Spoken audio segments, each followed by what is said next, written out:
बिस्मिल्लाहिर्रहमानिर्रहीम। शुरू अल्लाह जे बाबरकत नाले सां, जेको निहायत ई रहम करम वारो आहे, रहमान आहे, रहीम आहे, जेको असांजे दिलनि जा राज़ ख़ूब ॼाणे थो। शहज़ाद उमरानी ऑफिशियल जे चैनल खे ॾिसंदड़ दोस्तनि खे शहज़ाद उमरानी तरफ़ां सिक भरियो सलाम। दोस्तो, हथियार मां निकितल बारूद ऐं ज़बान मां निकितल लफ़्ज़ कॾहिं बि वापसि न आहिनि थींदा। अगरि बारूद कंहिं इंसान ते इस्तेमालु कयो थो वञे, जंहिं इंसान खे ज़ख़्म थींदो आहे त उन बारूद जो ज़ख़्म सॼी दुनिया खे ॾिसणु ईंदो आहे, पर जंहिंखे लफ़्ज़नि जो ज़ख़्म हूंदो आहे उहो ज़ख़्म ॾिसण में न आहे ईंदो, पर उहो ज़ख़्म उन बारूद खां वधीक ख़तरनाक ऐं घाव उन में वधीक हूंदो आहे। ज़बान ज़रिए ॿियनि जे दिलनि ते ज़ख़्म बाबति तव्हां सां अॼु हीअ वीडियो शेयर थो कयां।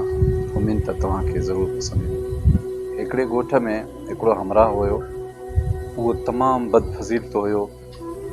उनजे ज़बान मां सदाईं गारियूं गंदा लफ़्ज़ निकिरंदा हर इंसान लाइ।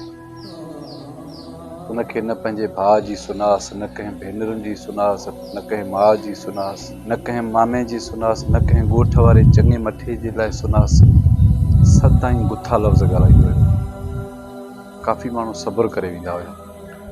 माण्हू सिर्फ़ु इन लाइ चुप कंदा हुया त चवंदा हुया त गंद सां माण्हू कहिड़ो गंद थिए।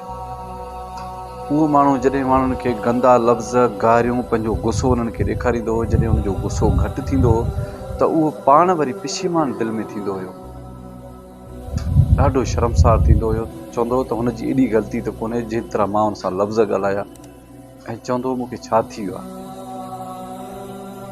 उहो हिकिड़े बुज़ुर्ग वटि वियो। हुन बुज़ुर्ग खे हुन अर्ज़ु करे चयो त साईं, मूं चयो हीउ मसइलो ॿुधो, मां एॾो गंदो आहियां, माण्हुनि खे एॾा गंदा लफ़्ज़ थो ॻाल्हायां, मूंखे कंहिं बि रिश्ते जो सुञास कोन्हे, न नंढे वॾे जो सुञास आहे, न कंहिं औरत जो सुञास आहे। मां एॾा माण्हुनि खे गंदा लफ़्ज़ थो ॻाल्हायां, वरी पशीमान बि थियां थो। मूंखे को हल ॿुधाए त मां हिन बीमारी मूं जिंदु कीअं छॾायां। तव्हां अमल कंदव? जी साईं, मां बिल्कुलु अमल कंदुमि। उन बुज़ुर्ग हिन खे ॿुधायो त तव्हांखे जॾहिं बि गुस्सो अचे, ज़बान ते ग़लति को लफ़्ज़ अचण वारो हुजे, तव्हां उते सब्र करे कोको ऐं हथोड़ी खणी उहो वण ते ठोकियो स्पीड सां। उतां कढी, अञा गुस्सो वधीक हुजे त वरी उतां कढी वरी ॿिए हंधि ठोकियो, वरी बि अञा गुस्सो वधीक हुजे त उतां कढी वरी ॿिए हंधि ठोकियो, या तव्हां वटि के वधीक कोका हुजनि। उहो माण्हू बि इन बीमारी खां अची परेशान थियो त को ॻोठ में माण्हू मूंखे चङो नथो चए, को ॻाल्हाइण लाइ तयारु न आहे, ऐं सदाईं माना उहे माण्हू चवंदा आहिनि त गंद सां छा गंद थियूं, माना मां एॾो गंदो आहियां। जॾहिं बि हिन माण्हूअ खे कावड़ ईंदी, हिन अमल करणु शुरू कयो, फ़ौरन कोका खणी, हथोड़ी खणी सिधो वञी वण ते बीहंदो हुयो ऐं उनखे कोका ठोकींदो हुयो। उतां कढी उते हणे, उतां कढी उते हणे। 2-3 महीननि खां पोइ हिन जी कावड़ सफ़ा ख़तमु थी वई। कहिड़ो बि माण्हू हिन सां घटि वधि कुझु बि ॻाल्हाईंदो हुयो त हीउ उनखे जवाबु न ॾेई सघंदो हुयो, ख़ामोश हूंदो हुयो। पोइ हीउ वियो उन साॻे बुज़ुर्ग वटि, उनखे अर्ज़ु कई त साईं, मुंहिंजो गुस्सो जेको आहे, कावड़, मुंहिंजी गार गंद सफ़ा ख़तमु थी वई। चए पोइ हाणे तोखे गुस्सो नथो अचे? चई न साईं। चई त जंहिं वण ते तो कोका हयां त हली हाणे मूंखे वण ॾेखार। उहो हमराह उन बुज़ुर्ग खे वठी अची उहो वण ॾेखारियो। बुज़ुर्ग जो वण ॾिठो त हिन में त ईअं हज़ारें सोराख़ लॻा पिया। उन बुज़ुर्ग हिन खे चयो त तूं जॾहिं बि इंसान कंहिंखे गार ॾींदो आहीं, कंहिंसां गुस्सो कंदो आहीं, रद फद ॻाल्हाईंदो आहीं, त खणी तूं पंहिंजे दिलि में पशीमान थींदो आहीं, पर जीअं हिन वण में सोराख़ ॾिसे थो न जिते तूं कोका हणी वरी कढिया आहिनि, इहे उन्हनि जे दिलि में अहिड़ा सोराख़ अञा बीठा आहिनि। केतिरा सोराख़ आहिनि हिन में? हुन जो सही इलाही आहिनि। जी, माण्हुनि जे दिलनि में तो एतिरा सोराख़ करे छॾिया आहिनि तुंहिंजे रद फद ॻाल्हाइण जे करे।